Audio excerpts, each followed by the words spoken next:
our communities, our sense of safety. Michael says gold was raised to $6,000 per ounce by 2029. So they're projecting that even though it's a little under $4,000 an ounce right now, that by 2029, in about 4 years, it'll be at or above $6,000. Well, that's a good notion. So anyone who wants to make $2,000 per ounce of profit on gold, buy and hold it for the next 4 years.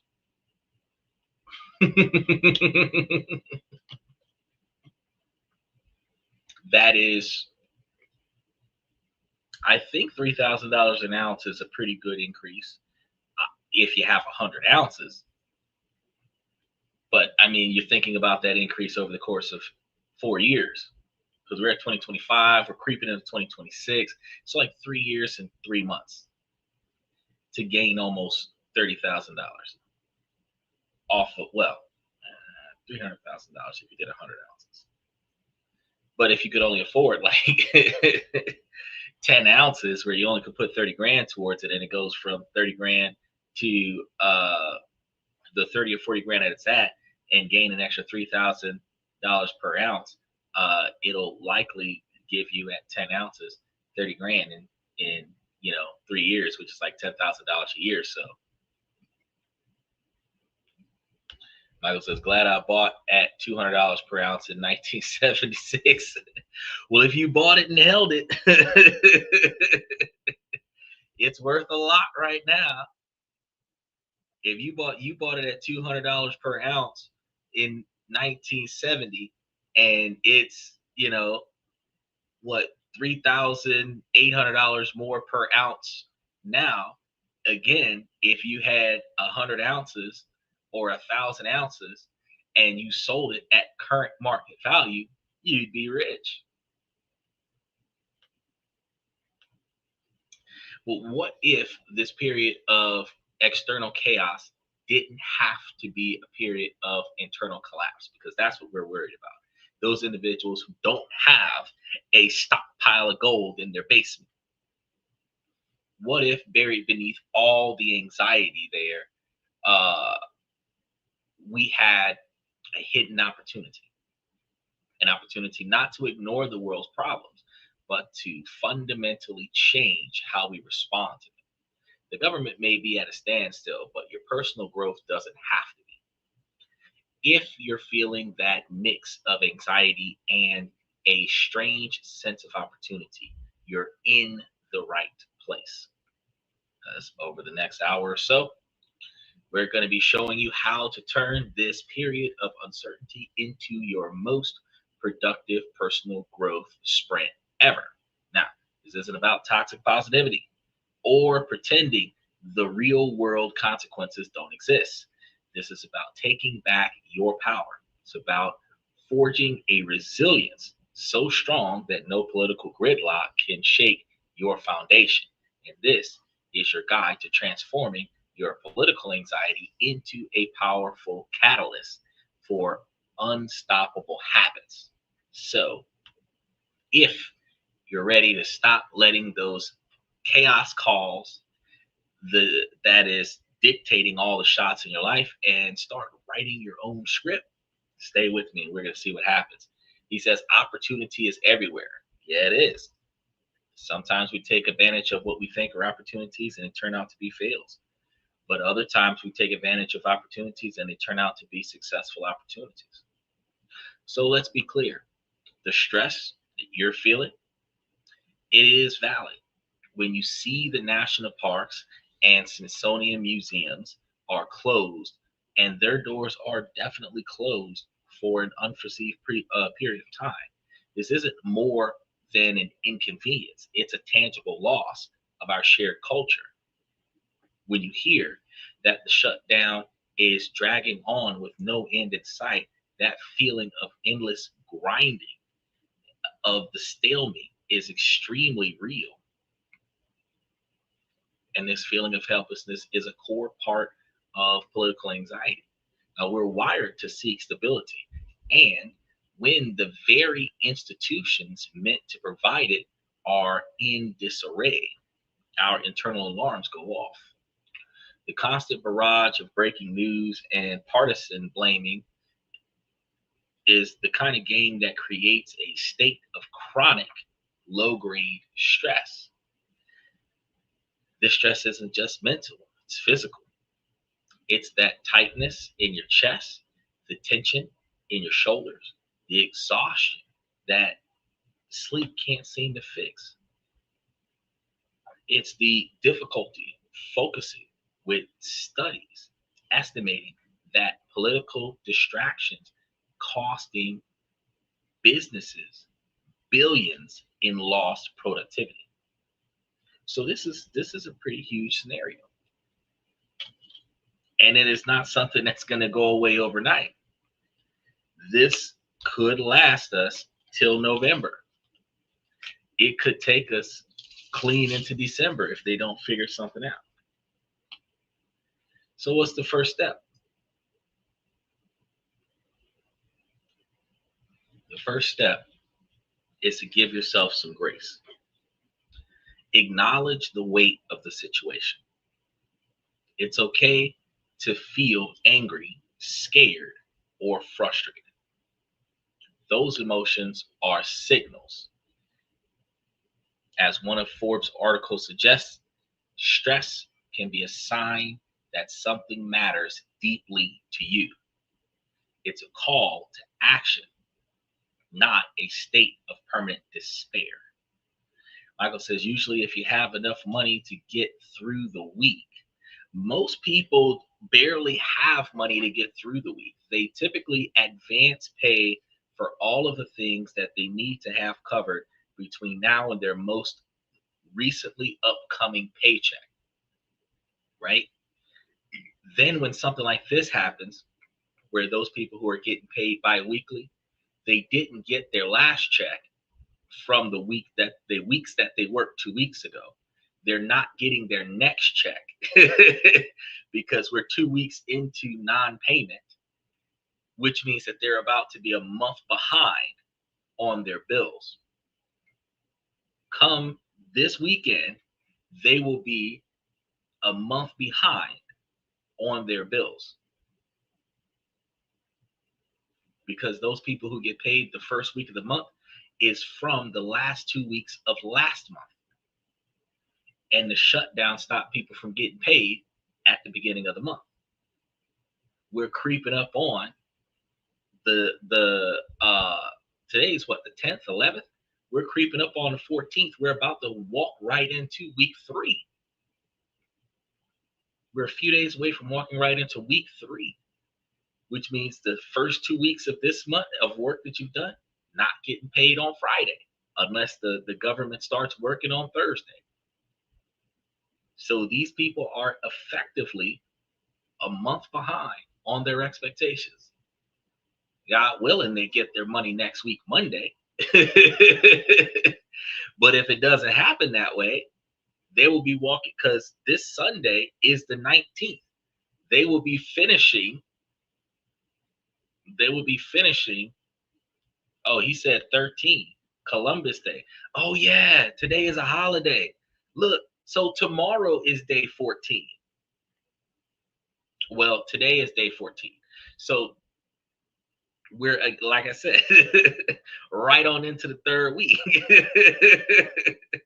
So with Sunday being the 19th, the 20th being Monday of next week, we would have easily slid into 21 days where folks would be more than a month behind on all of their expenses. So when you think about day-to-day operations, when you think about holding a little bit of cash until your next paycheck, these are the situations, especially if you're a government worker, and this happens every month. Oh, not every month, but every year. You should not have just enough money lying around to hold you over until your next paycheck.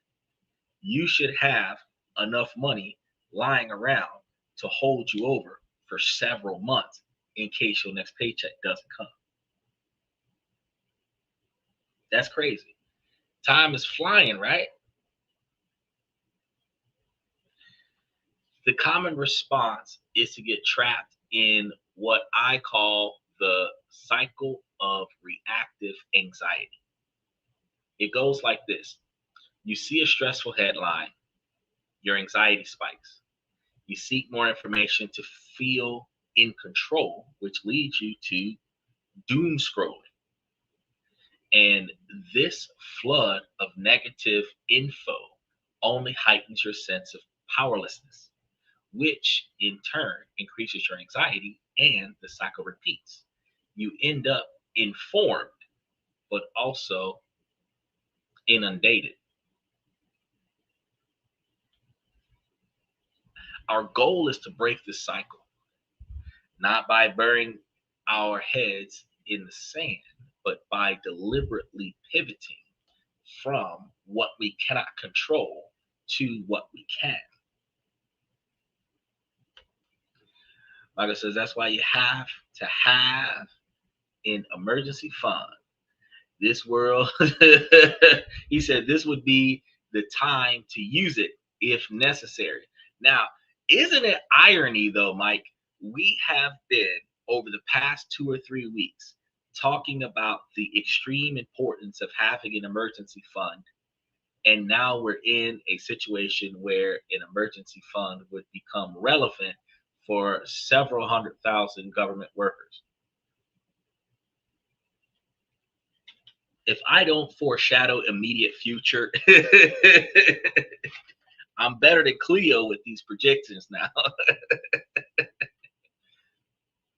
It's insane to say, but truth is that the way things go in our society, things tend to circle back. That's what they call trends. And when it circles back, you kind of have an idea about what's going to go down because it's happened before. You know that old saying, history repeats itself? That's true. It does. And this is going to be a principle that leaders and thinkers have thought for centuries. From the ancient Stoics to modern experts like Stephen Covey, life is a mix of challenges as well as opportunities. So you can't always choose the challenge, but you can always choose your response to that challenge. The government shutdown is a challenge. Your response is the opportunity. This is where your personal growth spirit begins. To navigate this uncertainty, we need a new way of thinking. I call it resilient leader model. And before you say it, but I'm not a leader. Leadership here isn't about a title. It's about leading yourself. It's about taking radical responsibility for your own inner state and your own direction, especially when the outside world offers none. Think of a diamond. It's a lump of carbon that has endured immense pressure. That pressure didn't crush it, transformed it, forging it into something with a structure, clarity, and brilliance. The government chaos is a pressure. You have the choice to either be crushed by it or let it forge you into something stronger and more purposeful. Michael says, this is where you stop following the pack and you lead. Well, true. Most folks are spending most of their time following the leader. They're doing what they're told, or they're doing what they've seen somebody else do. Carving your own path is hard. It takes a lot of effort to accomplish less distance than most others. But carving your own path leads you to a new destination, a destination that is not oversaturated with individuals. While yes, staying on the main road, taking the path everyone else has chosen is easy. But the benefits at the end of that trip, it's going to be limited due to the number of people that collect those benefits along that same path.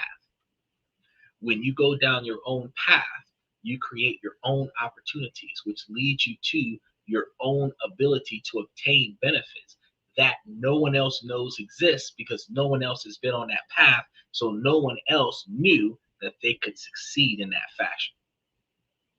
So it is always good to stop following the pack and always look for another way. The Road Less Traveled is a good book. There, you're right. Another good book. I gotta do it. Soundbite. Bodaciously true and totally awesome book from Chris Orcutt, talking about the 80s as a teenager. Really good read right now on like chapter 6. He said inside ad. You set it up. You set it up. You said good book. I like a walking PR system right now. This book, actually, I got the copy before it released. This book comes out next month. I'll be putting the Amazon links up there. You've got the actual paperback book, and then there's also the audio file. Tells you about how life was as someone growing up in the 80s. And Michael, you can resonate with that particular type of book because you were in your teenage years in the 80s as well. So to take you back is a very nostalgic book. I've been enjoying it because I've been reliving my 80s as well. Anyone that's an 80s baby or was a teenager in the 80s, this book will take you back, take you way back.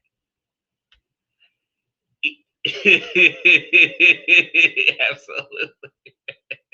Way back. Now, in our mindset shift, this is going to be the most important step of taking control of your situation. It is the conscious decision to view this period not as a waiting game, but as a training ground. A government shutdown is a temporary state of dysfunction, but the resilience and habits that you build during this time is not necessarily the same. Those are permanent assets. You're using a short-term crisis to build long-term strengths. Michael said, we'll all look back on our last lives as we age. Well, we might look back on some of the best years of our lives, and some of us might actually go look back to some of the hardest parts of our life to take a recognition of where we are today, how far we've come in comparison to where we were. But a lot of us like to look back at some of the people we used to know, some of the people we used to affiliate with, in order to make peace with our current situation. When you start looking at past lives, like the whole reincarnation situation, you start imagining or remembering different situations that you were in that are similar to the one that you're in right now. Because again, history repeats itself. So in some way, shape, or form, you could be reliving the same deja vu scenario that you have experienced before. And that is a big difference in comparison to learning from other people's mistakes. So it's actually good to pay attention, because when you do look back at lives once past, you hopefully can take something away from that you originally didn't already have. Now, the resilient leader is going to operate from 3 core beliefs. I focus my energy on what I can influence. They acknowledge the wider political chaos. but they invest their time and energy into what they can directly impact: their health, their skills, their finances, and their mindset. So, for those individuals who have been furloughed, those individuals who are taking some unexpected extra time off, you got 3 weeks off, look like it. Don't just sit around the house and do nothing. If you were trying to study for a promotion and you didn't have enough time, now's the time. You're at home 24 hours a day. If you had wanted to change jobs, now's the time. You're furloughed. When things do go back to normal, you're either going to have a job or you're going to have a new job. One of the two. You know, if there was something that you wanted to get done around the house, you can work on that now because you've got unlimited time off for the next week or two.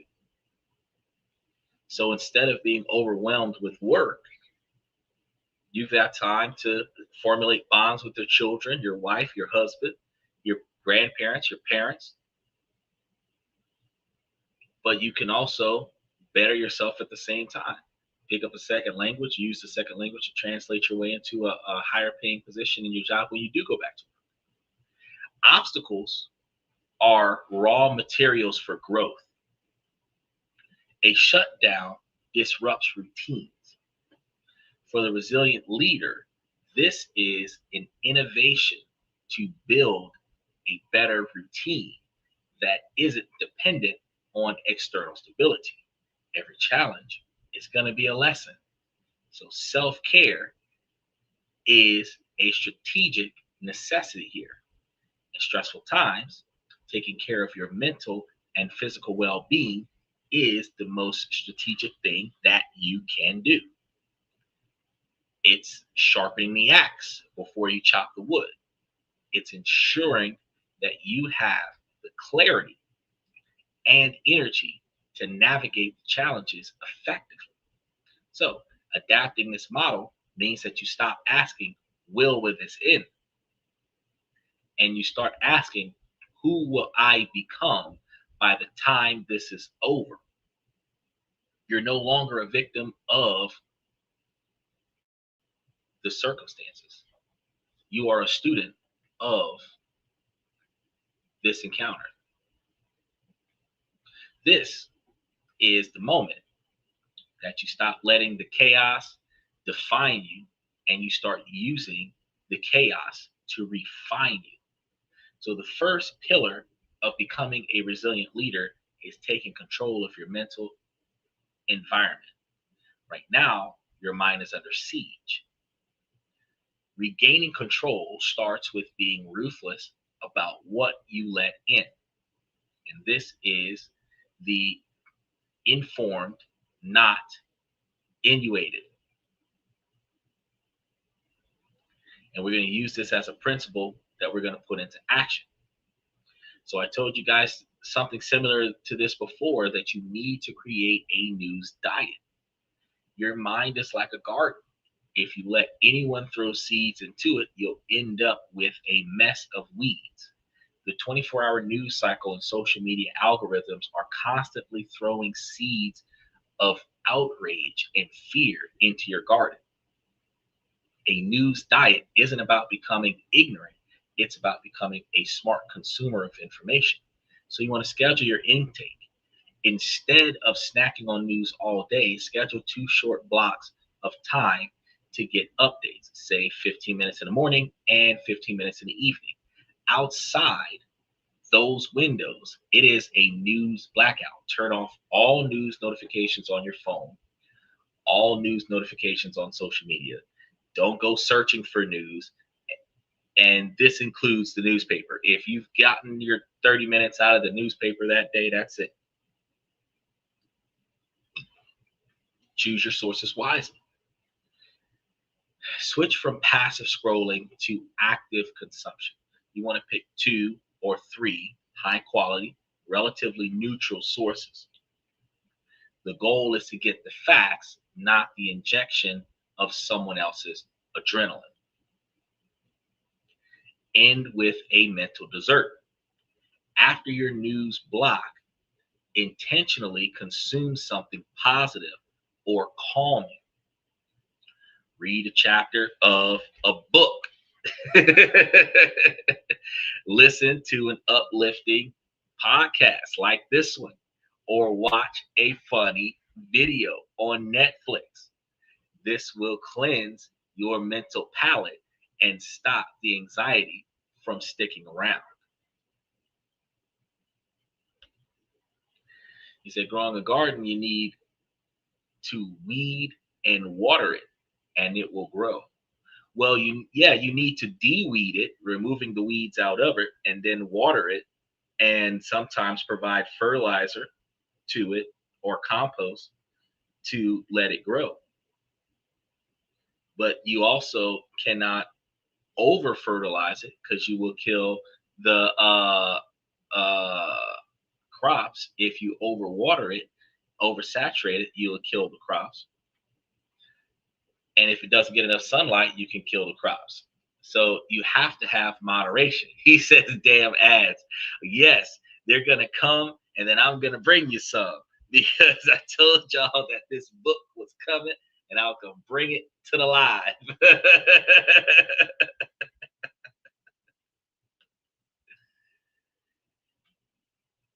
They're covering the overhead guy.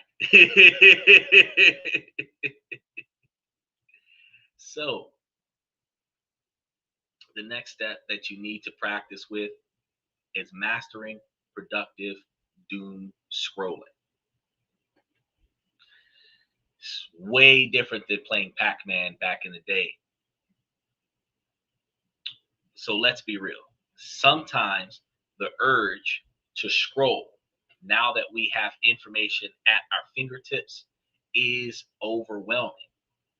If you're going to do it, you should do it with a purpose. Scroll for solutions, not problems. Instead of just reading about the gridlock, use your time to find organizations working on solutions that you believe in. Scrolling for actionable steps, like looking for articles with tangible advice, search for how to support furloughed workers in your community, or find lists of businesses offering discounts.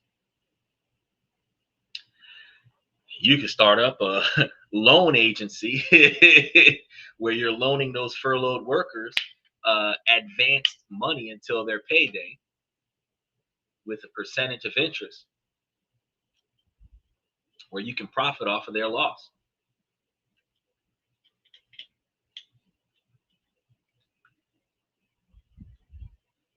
It helps. Scroll to fact check. That's going to be another thing you want to do. When you see a claim that makes you angry from one news source, channel that energy into verifying it with other media outlets. Come here, ask us about it. We'll give you guys the details. We had somebody come onto our show once before and talk about the hurricane that took out Hawaii. Then a week later, I covered the show. It never touched Hawaii.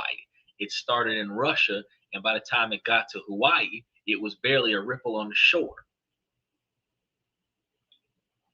Verify your news channels. That guy was pissed. He actually gave me a thumbs down on the channel that day because I didn't say a prayer on the live podcast for the people in Hawaii. I'm looking at how the data that flows across my computer 7 days a week, that if Hawaii would have got hit, 3 of my cell phones would have been notified, and I would have got a pop-up on my computer. So when Guy asked me in the middle of the podcast, I'm like, is this a scam? But it wasn't. He was just misinformed because somebody did a doomsday news report making false claim that the hypothetical possibility that Hawaii could get hit was a thing, and what would happen if it did. And the rumor mill started, and transitioned it from a hypothetical to an actual occurrence. And then now it's just viral. But me, I got to know, what's the death toll? How much property damage occurred? When did the tsunami strike? How close was the earthquake to Hawaii for Hawaii to be destroyed? When I did the digging, none of that stuff was going on. And this is why you got to fact check. So you want to become a source of credible information, not an amplifier of rumors. This will also positively affect your anxiety, because if you are allowing yourself to be overly stressed out about rumors that are not factual, then you will be unnecessarily allowing yourself to panic over false information. By making sure that you're scrolling purposefully, you transform your information from a source of helplessness to a tool for agency. Now, step 3, we're going to implement daily grounding practices. Your nervous system doesn't know the difference between a threat on TV and a threat in the room with you. One of the reasons why in a scary movie, when we see the person about to get got and we hear the suspense music, we jump in our seats, because our body's reaction to the information that we're taking in with our eyes is seeing danger about to happen. We are, even when we predict the person pop out onto the screen, sometimes the way they pop out, we did not expect that, and the lack of assumption leads to being startled. While the whole situation might not be scary at all, the fact that the pop out happened when it did made us react. So we have to take that into consideration when we understand the constant alert from political news keeps your body in a fight or flight response. Grounding practices brings you back to the present moment and signals to your nervous system that you are safe right now. You have the capabilities to relax. There's this 5, 4, 3, 2, 1 method, wherever you are, you can pause and name 5 things that you can see, 4 things that you can feel, like the chair under you, your clothes, 3 things that you can hear, 2 things that you can smell, and 1 thing that you can taste. This trick pulls your brain out of anxious loops about the future. It prevents you from, this could be used for more than just political information. This could be utilized to help you with anxiety in a lot of different places. Box breathing also helps. It's used by Navy SEALs to stay calm under pressure. Inhale for 4 seconds, hold for 4 seconds, exhale for 4 seconds, and then hold for 4 seconds.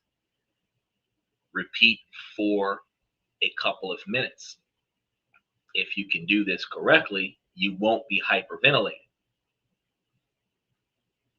It's a powerful way to regulate your stress response. Some people use the brown paper bag thing, where they're huffing and puffing into the brown paper bag thing.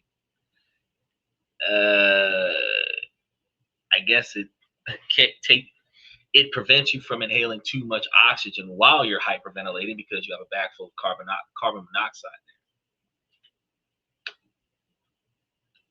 or carbon dioxide, actually. Now, mindful moments will aid you.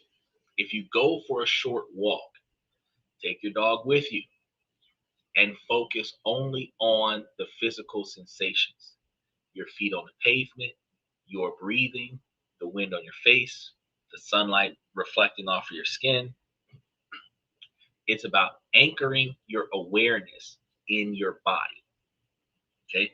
Now, this is going to help you guys not make irresponsible financial decisions like trading off all your shares unnecessarily outside of the dividend rotation strategy. Number 4, you want to cultivate proactive gratitude. Anxiety lives in the future. Gratitude anchors you in the present. In an unstable world, it is a radical act to intentionally look for the good. Every day, write down 3 specific things that you're grateful for. Don't just say myself, my family. Get specific.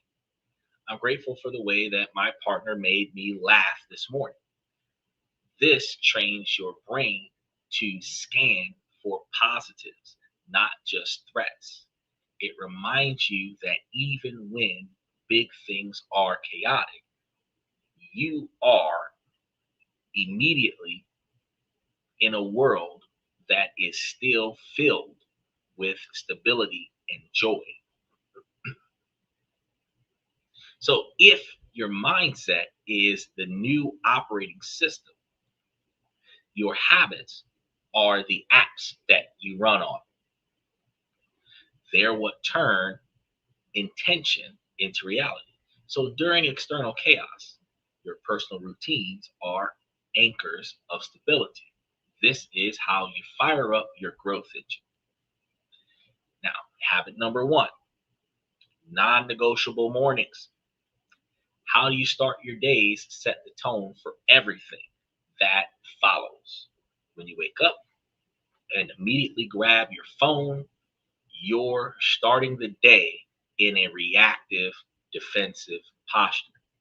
A non-negotiable morning routine is your declaration that you, not the headlines, are in charge.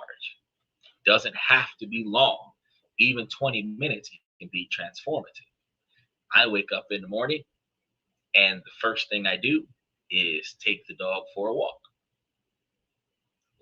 Not necessarily by choice, because sometimes he's in my face, just staring at me like, when are we gonna go?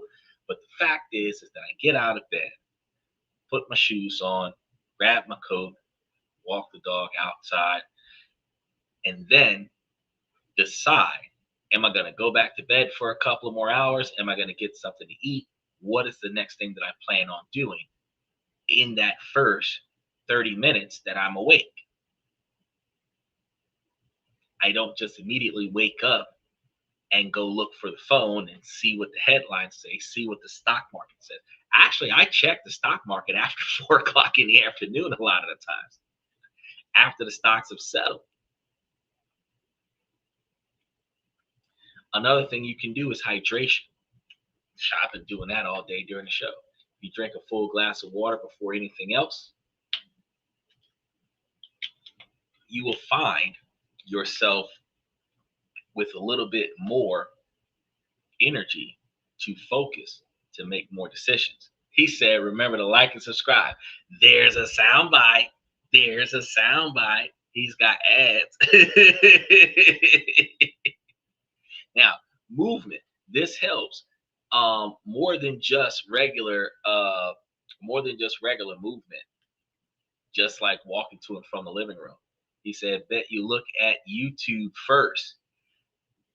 Actually, no. So here's the thing. My computer stays running. It never powers down. I reset it every now and again and clear all the cache and everything on it so that it's working good, but it never shuts down. It's always running. I get out of bed. I take the dog out, get something to drink, get something to eat, take a shower, like do my hair, brush my teeth, decide to go back to bed in that order.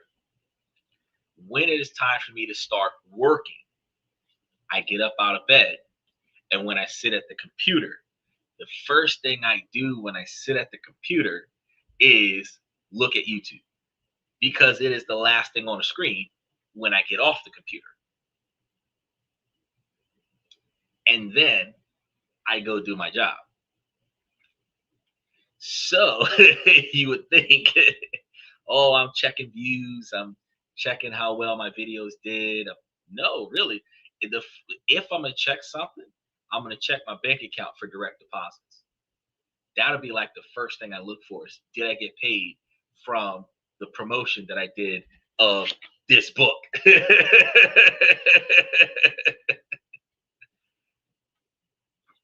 That's what I would look for. Because let's be honest, YouTube pays once a month if you made over $100 for the month, and that money is direct deposited on a regular basis between the 1st and the 15th. So you qualify for payment between the 21st and the 1st, and unless they're moving fast and you get your money before the 1st, you typically between the 21st of the month, which is going to be next week for us, is going to be next week Tuesday, between the 21st of the month of October and the 1st of November, we're qualifying for a deposit, and you get it anywhere between the 26th of October and the 15th of November, depending on where you are in the world and how much money you get. So do I go to YouTube to look for my viewerships, the quantity of people who saw the show? No. I have a steady stream of viewers. I have a daily average.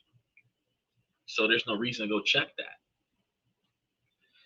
Midday though, yeah, I'll go and check the videos to see which ones finished uploading so that I can make changes to them. And I'll go and check the comment section so I can reply to the fans, but not likely to just wake up and, ooh, YouTube. I've been doing this for a few years. I already know views are coming in. But that's probably what a lot of people do when they're checking the news ads and stuff to that effect. So it's a good idea to change that routine. Instead of rushing to the slow progress of stagnation, you want to proactively fill your time and energy with something other than that, and then get back to that later on. So like when I said something about when we were talking about movement a moment ago, and I said, well, I take the dog out, but you could also do some extra things, because 10 minutes of stretching, a short yoga flow, or a brisk walk in addition to going outside for a regular walk is ways to just get the blood flowing. Mindfulness after that. So if you got 10 minutes of exercise, 5 to 10 minutes of quiet time. No movies, no Netflix, no YouTube, no podcast, no news, no politics, no conversations with other people in the house. You can use a meditation app, do your box breathing, or just sit in silence. Now notice, I gave you 3 things already, 4 things, and some of them seem repetitive. Well, that's because you can mix and match these things, and you can do 5 to 10 minutes, or you can do 20 to 30 minutes. Then you want to journal, journaling and planning. If you write down your gratitude list, then identify your single most important task for the day. This will give you the clarity and the purpose that you need for the day. And by building these routines and alternating through tasks, you will find the consistency of staying productive so that when you go back into the workforce, you will be ready to operate. Remember that during this time limit, your phone stays off limits during this entire sacred moment. This detaches you from the news medias. The second habit that you can establish while you're enjoying the shutdown is turn down time. If you turn down time into skill time, you will be able to enhance a lot of your skills. One of the most powerful things that you can do when things feel uncertain is to increase your own capabilities. So if you're furloughed, you have the gift of time. If you're working, the time you used to spend doom scrolling is now free learning time.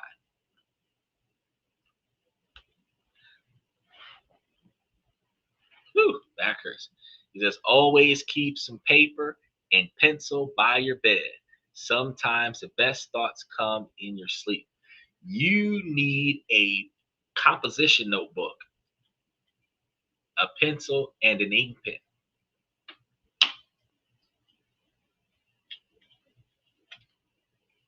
Yeah, because he's right. And really, if you get one of those little like cop sketchbooks, little notepads with a pen that you can clip onto it, you typically have some of your best thoughts in travel. So you have to pull over and write down these good ideas the same way them kids used to pull over on the interstate and try to catch a Pikachu on a freeway with their Pokemon Go app. I always thought that was dangerous, but they were catching Pokemon all over the place. Then you want to identify your growth edge. Identifying your growth edge. What skills would make you more resilient or fulfilled? It could be a hard skill like coding or a soft skill like public speaking. Then leverage accessible platforms. The internet is a massive university. Platforms like Coursera, edX, and Khan Academy offers world-class courses, often for free. Read vicariously. Oh yeah, you're gonna make more money. You're gonna make more money doing this. Read vicariously.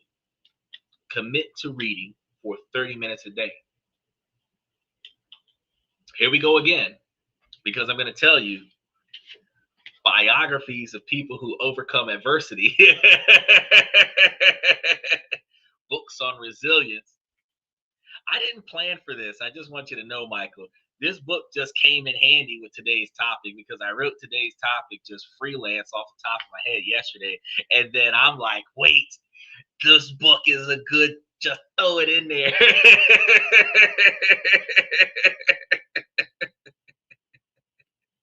Every time it says,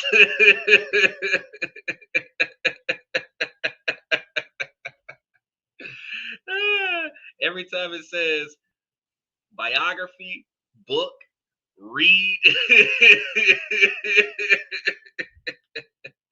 take you back to the past, we're going to plug that book in.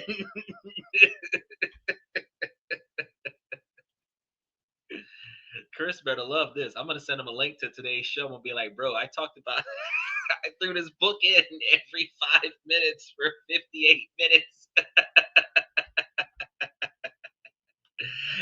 There are inadvertent trigger words I was not expecting. I told him, I said, whenever I'm on the live and something related to the book comes up, I'll just throw it in there. Today's show. Wait, now keep in mind though, you've been coming every day. So you know that I had the book since Thursday, and this is the first time that so many different trigger words came up where I could just throw the book. The book has been right next to the computer, and today is the day I'm like, wow.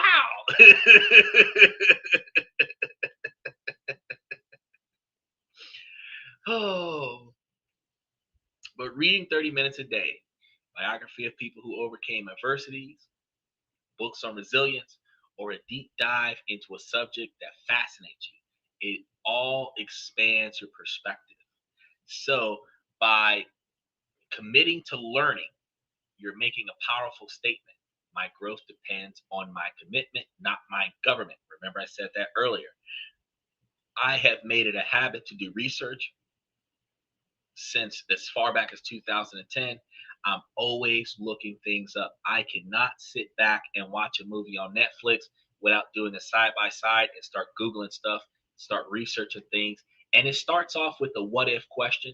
And then I'll ask 7 or 8 or different, 10 or different, 20 different questions to see what else comes up from it. If I don't find enough information off of the Google search engine, then I'll go get onto some other search engines after the movie is over and really do a deep dive of that topic to see what it's about. It sometimes it leads somewhere and sometimes it doesn't, but I always gain more information. The third habit that you need to start getting is building your physical foundation. Now, this is something I need to start practicing on. Your mind and your body are deeply interconnected systems. You can't have mental toughness without physical well-being. I myself need to exercise more. I take my dog out 2 to 3 times a day, and that's the most exercise that I get. 3 flights of stairs, that's my cardio. Physical activity is one of the best ways to burn off the stress hormones called cortisol. So you want to schedule your workouts, put them in your calendar like a non-negotiable meeting. Aim for 30 minutes of activity 3 to 5 times a week. I know it can be a slow progression. If you don't have consistency, you're going to find yourself not committing to it. But if you set an alarm clock for it, put it on your calendar as a notification to do 30 minutes worth of push-ups this week, 20 minutes worth of sit-ups this week, 10 minutes worth of stomach crunches this week, you will have covered certain different exercises. One exercise a day for 30 minutes a day, one day out of the week, and do like 3 different exercises. Try not to skip leg day. But you will find that 30 minutes of exercise will help you out with improving your physical condition. Then you can start investing in restraint bands, Bowflex machines, free weights, and kind of build your physical strength up from there. Is it easier to get a dog? I got a dog, but I mean, yeah, you can only poop so much. And my dog is trained to not overexert me. So after a decent quantity of walking, the dog will walk itself back to the house. So there is no, I don't have the kind of dog that's like, let's go walking for an hour. I've got the kind of dog that's like, we've been out here 10 minutes. I want to go back inside. And I'm like, 5 more minutes. We'll walk for 5 more minutes. You won't have an excuse for not walking. You're right. If you got a dog, you have a requirement to walk, because even when you don't feel like walking, he's got to go potty, so you got to take him. And he's weird too. The way he does it, he'll pee 3 to 4 times, then he'll poop, and then he'll pee 2 more times. So in order for him to get the full bathroom out, I have to walk him for 10 to 15 minutes. After I see that poop, I got 5 more minutes to go. And then I can take him back inside and he won't worry my nerves for another 4 to 6 hours as far as going to the bathroom. So there's a whole pattern there. You can only imagine how that works with catching planes. Next, you want to feel your body for performance. Stress often leads to poor food choices, which kills your energy.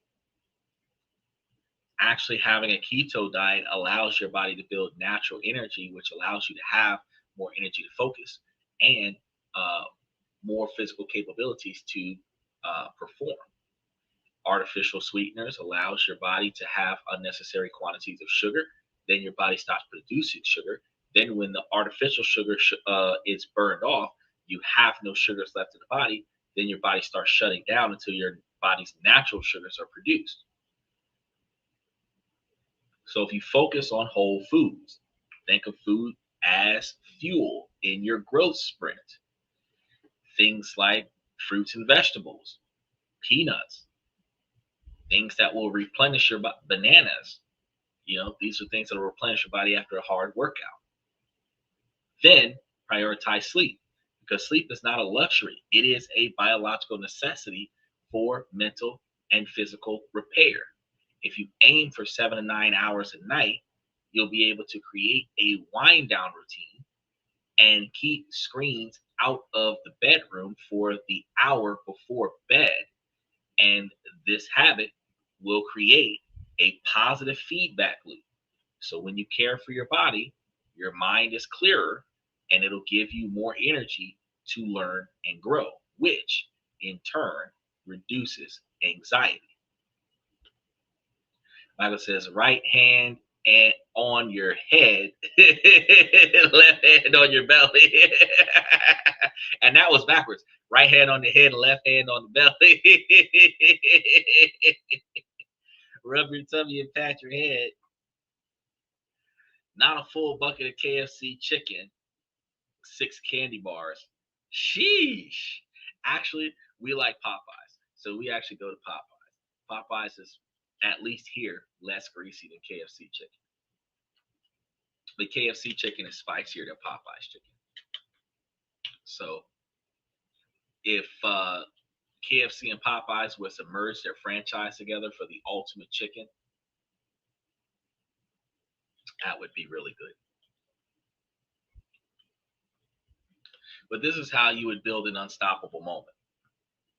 A resilient mindset is crucial, but it has to be built on a secure foundation. So let's face it, it is hard to focus on personal growth when you're worried about paying the rent. Addressing these practical areas is going to be essential. This crisis is a stark reminder of how vulnerable a single paycheck can make you. Matter of fact, if you were to lose 3 paychecks in a row, you're likely to be homeless thereafter. So you can take immediate steps to regaining control in these situations. The goal is to become a financially anti-fragile individual, a stage where a shock doesn't just hurt you, it actually makes you more prepared for the next one. The step one for this is the bare bones budget. Figure out exactly where your money is going. Create a budget that covers only your absolute essentials: housing, utilities, food, and transportation. Knowing this number turns that big, huge, vague cloud of anxiety into a concrete problem that you can solve. Step 2, you want to communicate with your creditors. If you're facing financial strain, don't hide it. Be proactive. Many banks and lenders have programs to assist federal employees, especially during shutdown situations. A single phone call can relieve immense pressure. Step 3, build your freedom fund. We've been talking about these emergency funds for the longest period of time. An emergency fund is the ultimate tool for financial resilience, and it is not just money, it is the freedom from fear. So start small. Maybe your first goal is just $500. Automate a small transfer to your savings each paycheck after your paychecks start coming back in. And this habit is going to be more important than the amount that you start doing in the beginning, because you might start doing $50 and then you want to progress to $500. But put that money away so that days like this, weeks like this, months like this, you can handle it. Step 4, you're going to explore income diversification. Now, the crisis highlights the risks of relying on a single income stream. Brainstorm ways to diversify. Could be a hobby that becomes a side hustle. You could do some freelance work where the same thing that you did for the government, you could get paid to do on the side as a subcontractor until the government takes you back. Even an extra few $100s a month can dramatically increase your sense of security.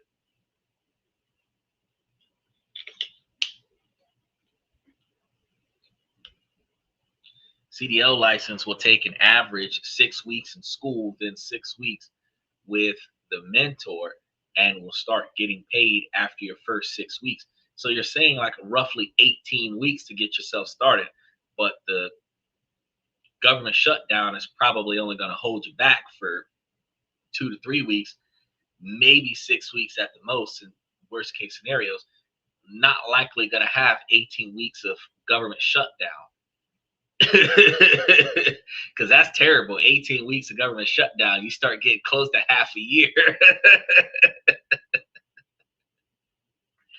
And most companies will pay. Yes, most companies will pay for your schooling, but they'll also pay you 45 cents a mile. They'll take the cost of your education out of your paycheck. They'll lease you a truck, and then you get the difference. There's occupational hazards involved in that. Is it, what week are we on now? Week 2. We're on week 2 of the shutdown. So you're saying 18 weeks in. That means that the government got to be shut down till next year, which means no tax returns. IRS ain't gonna be working. In an era, oh wait, hold on. Part B, we need to be weaving your social safety nets. So in an era of political division, it is easy to feel isolated, but crises like this one are powerful opportunities to strengthen community ties. So from me to we is going to be the shift that you're going to focus on, from your own anxiety to how you can serve others by taking care of other people's things. He said 38 weeks later. Man, that's a whole damn year. You know, there's only 52 weeks in a year. So if they're 38 weeks down the line, that the whole government just stopped functioning.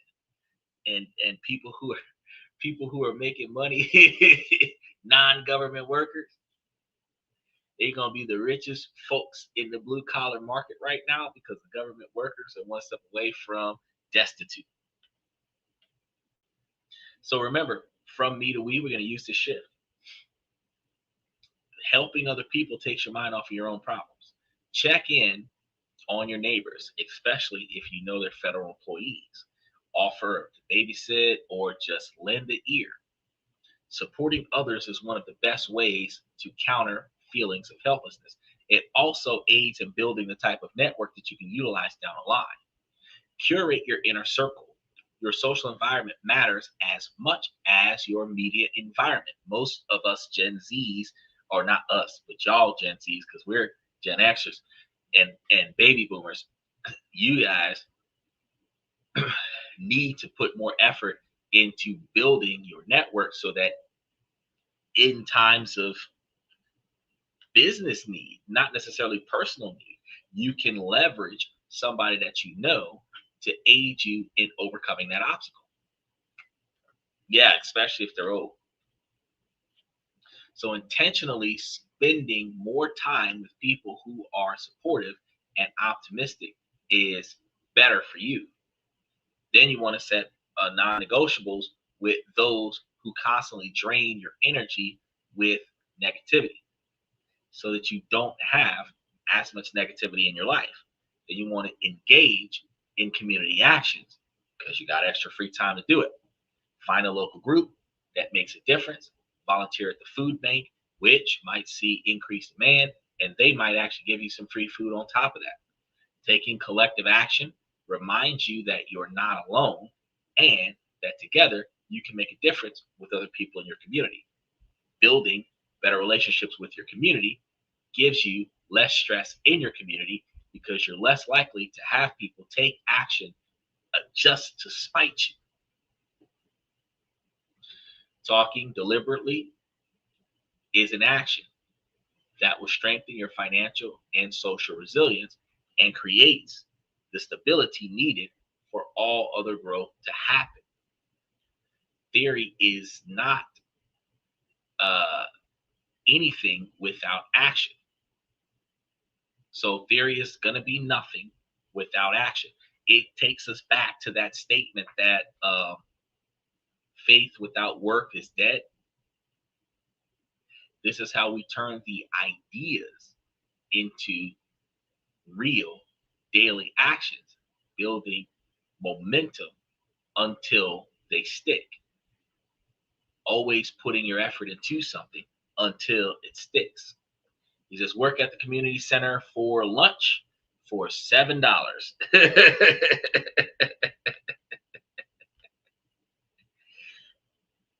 But at least you're not hungry during the shutdown. So week 1, audit and daily architect, days 1 through 7. We're on days 8 through 14. But take a look at the awareness and design. This week is about seeing where you are and deciding where you want to go. So your daily activities here is going to be 30 minutes in the morning where you implement your non-negotiable morning routine. Your daytime tasks, such as conducting your media audit, deleting news apps from your home screens, and setting up your daily check-in times. In the evening time, you're going to put 15 minutes towards conducting your financial audits, track your spending for a week to create that bare bones budget, start your gratitude journals, and your weekly goal by day 7 should allow you to have a clear picture of your media and spending habits and designed news diet and a morning routine that you've practiced for at least a week. Before you go to week 2, I want you to make a commitment. The journey to resilience beginning with a single habit.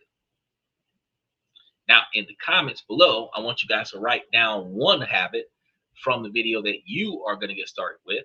And this is the non-negotiable morning, or the new diet, or the gratitude journal. Declare it. Tell me how you're going to put it to action. And we're going to keep this conversation started or going, because it already started about an hour and 10 minutes ago. Committing publicly makes you accountable. And when you see others making their own commitments, you'll know that you're not on this journey alone. So go ahead. I'll wait. He said, write down everything you spent money on for the next 3 months.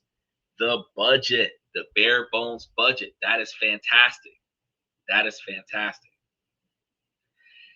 If you write down everything you spent your money on over the past 3 weeks or the past 3 months, and then you decide how much of that was unnecessary spending and eliminate what you will spend on for the next 3 months, you have just shredded your financial expenses, which will help you with how you're going to be able to survive over the next few months. Like I said, you'll be surprised by how much money you waste. You are correct. You are correct.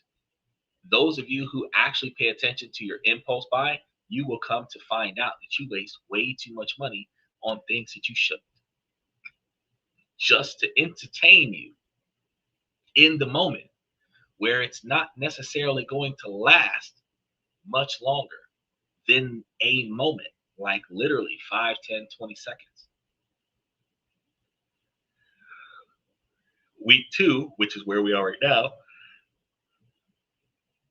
you want the build of the body.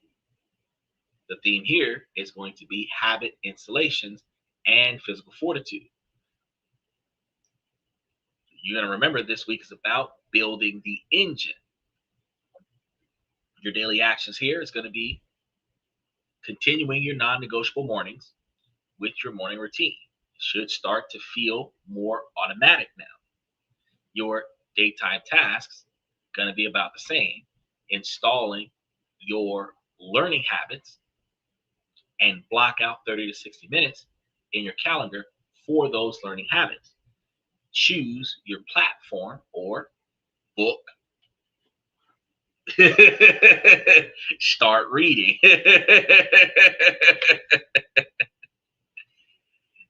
In the evening times, install your physical resilience habits. Schedule your workouts for the week and get them done. Plan one healthy meal to cook for yourself and some of the people in your household each day. I like to cook in bulk so that I got leftovers, because I like microwaves over doing it myself. 3 to 6 minutes in the microwave is a whole lot more effective than 3 hours over the stove. I got to give a special shout out to women who actually cook for their men. You ain't even got to be married to him. You ain't even got to be his girlfriend. You could be his female best friend, but you make food for you and him, and he gets to eat. That is a special shout out for you. Like I said, that $5 cup of coffee times 5 days times 4 weeks is $100. Bro, what coffee cups cost $5? Okay, I got a segue real quick. He just brought up something special because my cups of coffee be like $15, and he said a $5 cup of coffee 5 days a week times 4 weeks is $100. I'm sitting over here looking like, well, shit, I was spending 3 times more than that if I was doing it. Oh, you talking about the coffee you made at the house, huh? Because Starbucks, a venti 36, a 36 ounce venti cappuccino with whipped cream and caramel and French vanilla. Yeah, that mama right there. Yeah, $15. He's $5 cup of coffee. Where you getting your coffee from? McDonald's? I think they charge like $5 or $6 for the cup of coffee. Because I like cooking in bulk, so I don't have to cook every day. I agree. I hate cook. I like cooking for other people. I hate cooking for myself. So I was being nice. $15 times 5 times 40. Basically, it's going to be 3 times as much, which means you're going to be closer to $300 a month for just coffee. So over the course of 10 months at that price, you're spending $3,000 or $3,600 a year on coffee, on just coffee. That one guilty pleasure, $3,600 a year. You would not believe how much money you waste. $9,000 per year on just coffee. Wow. I should sprinkle some nuts on it too, because that would make it crunchy.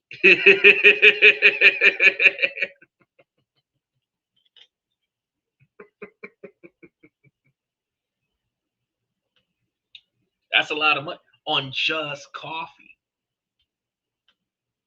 $3,000. Yeah, just coffee. But this.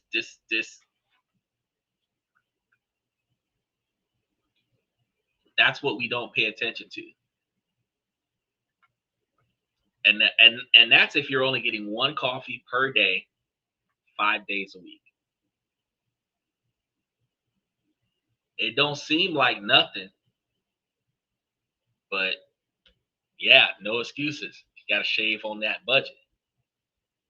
Now, our weekly goal is that by day 14, you've completed 14 straight days of your morning routine and integrated daily learning and regular physical activities.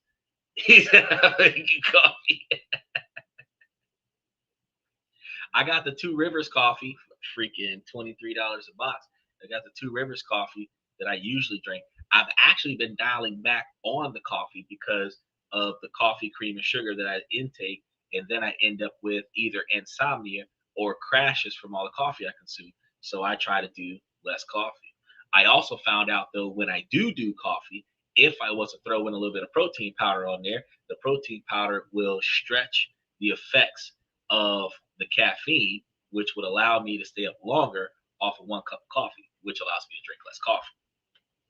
But got to be careful when I drink it because it'll keep me up a whole lot longer. Because of the fat solubility of the protein powder, it'll absorb the caffeine's effects, and caffeine is blockers. It allows the caffeine to block you a lot longer. News to me. Now, since you've been doing this for 14 days, you got your physical activities together. You're shifting from thinking to doing. Week 3, which is what we're going to be starting on come tomorrow. Well, not tomorrow. Wednesday is going to be week 3, the foundation of the fortress, days 15 through 21. So if you're just seeing this today, your ass is behind. You got stuff to do. Financial and social fortifications. This week is about securing your bases.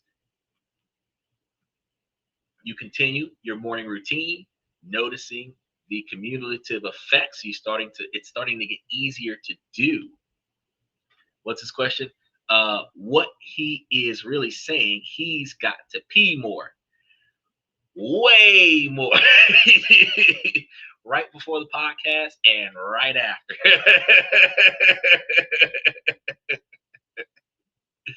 No joke. But I just sat here and drank 2 bottles of water during this podcast. So sometimes I end the show because I got to go to the bathroom.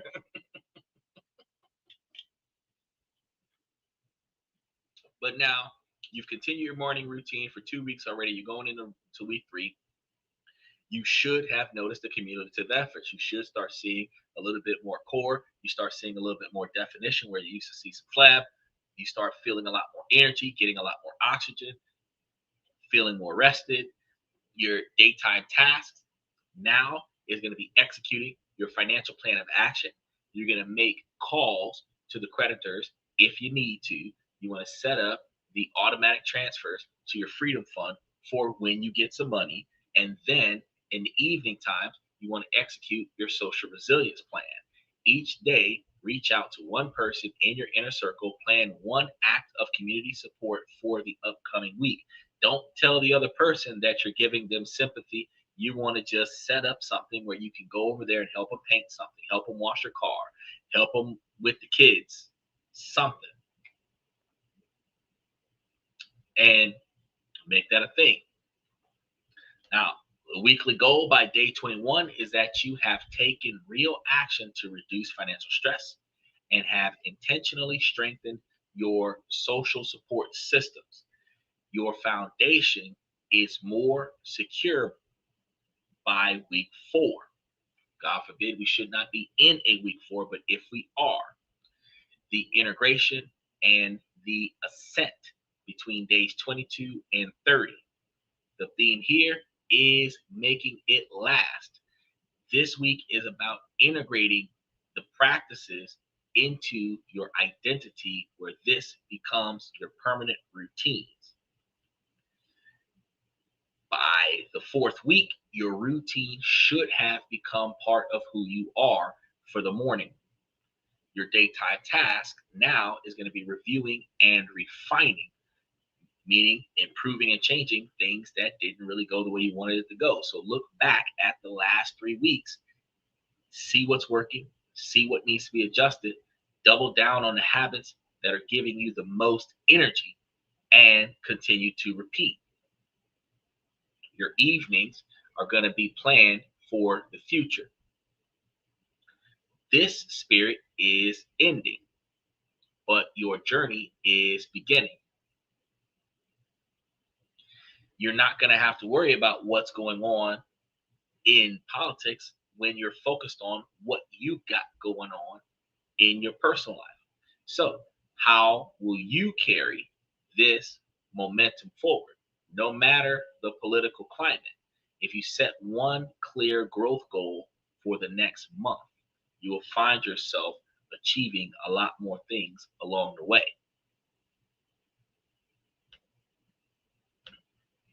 Bible says it's very important to write it all down, or I promise you will forget.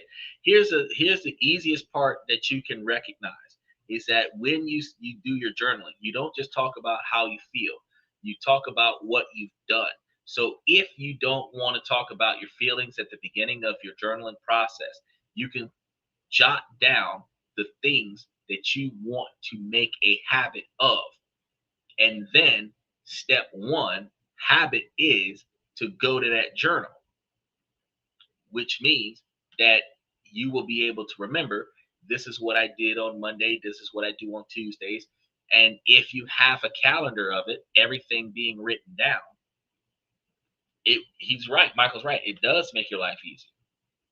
Now, you don't necessarily, because we have the area of technology, you don't have to personally get a book and write every single thing down. You can get into your app on your cell phone, and you can go into your calendar and make notations of certain times out of the day to do certain activities, and give yourself 2 or 3 notifications.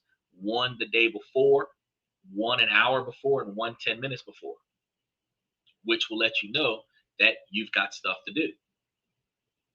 And then you can just start putting yourself towards that stuff, putting effort towards that stuff. If you're sprinting to a goal of achievement, you want to recognize that by day 30, you have successfully transformed a period of high anxiety where you were sitting around, stressed out, doing absolutely nothing besides freaking out, into a period of intense personal growth. Now, these are no longer just things to do. They are becoming a part of who you are now, where you will factor in your employment into these daily routines. Because whatever you start doing while you're furloughed are going to be things you're going to be trying to continue to apply when you are employed. A month ago, you might have looked at the headlines and felt a sense of dread and powerlessness.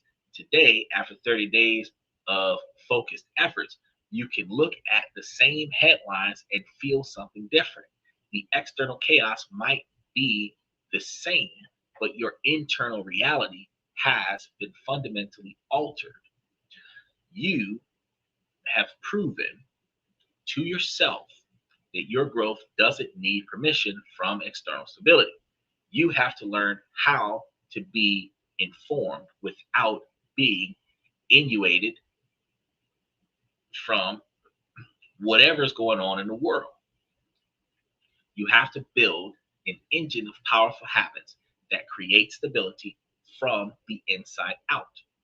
You have fortified your financial and social foundations, and you stop being a passive consumer of anxiety and becoming a active creator of your own resilience.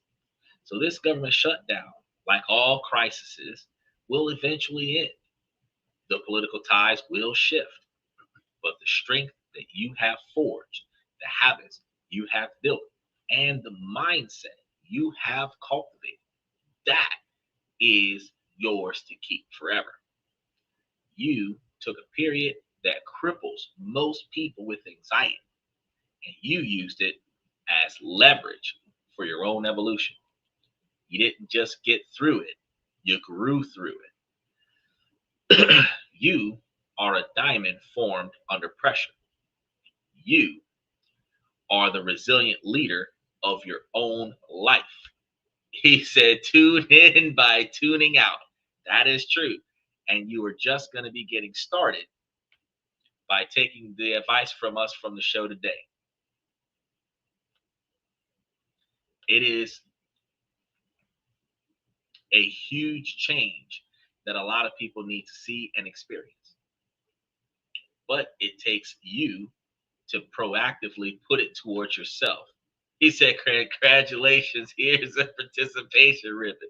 Now, you already know that don't nobody like a participation ribbon. But for some reason, a certificate of completion, we're okay with that. Definitely make sure that you guys remember to like and subscribe.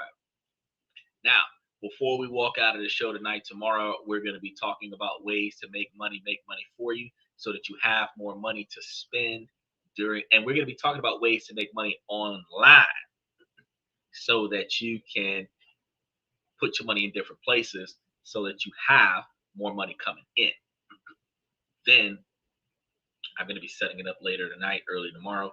We're going to have our different countries that we're going to be investing in so that we can, during political conflicts, invest in other countries and their stock portfolios.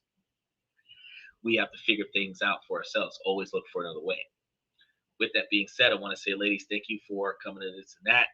But ladies, really, as long as the situation doesn't make sense, I am going to forever ask you, ladies, to make it make sense. So, ladies, please make it make sense. And with about 61% male-driven podcast from the male's perspective, fellas, I bring you this information to help you guys become higher value men, helping you with your financial life so that you can better improve your personal life and then help you with better decisions through your personal life so that you're not making the decisions that negatively impact your income. You would think I would say not negatively impact your relationship, but anything that negatively impacts your relationship costs you more money to make it up to your partner. And then anything that you do from your personal life that negatively impacts your position on your job jeopardizes your total salary. So I want to help you guys with fixing both of those. Now, ladies, this information is not exclusive to the men. You can take this information and utilize it to make you better individuals, make you higher value women. And now that I think about it, the advice that I gave you today that you're applying towards political anxieties, you can apply it towards all social anxieties and utilize that to make yourself a more well-rounded person outside of the chaos on the job. So, that being said, I want to thank you guys for coming to this and that. I'm your host, Xander, where we talk about this, that, and everything in between. And I should see you guys tomorrow night.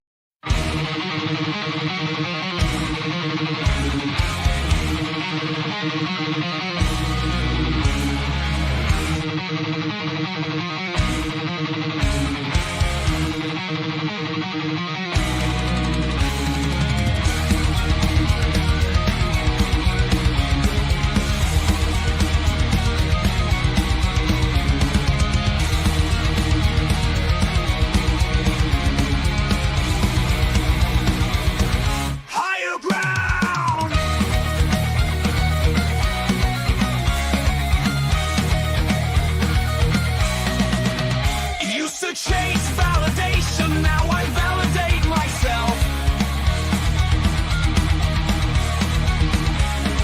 Building inner strength, putting doubt upon the shelf. No more unnecessary drama, no more wasted time. Climbing higher, constantly making my own climb.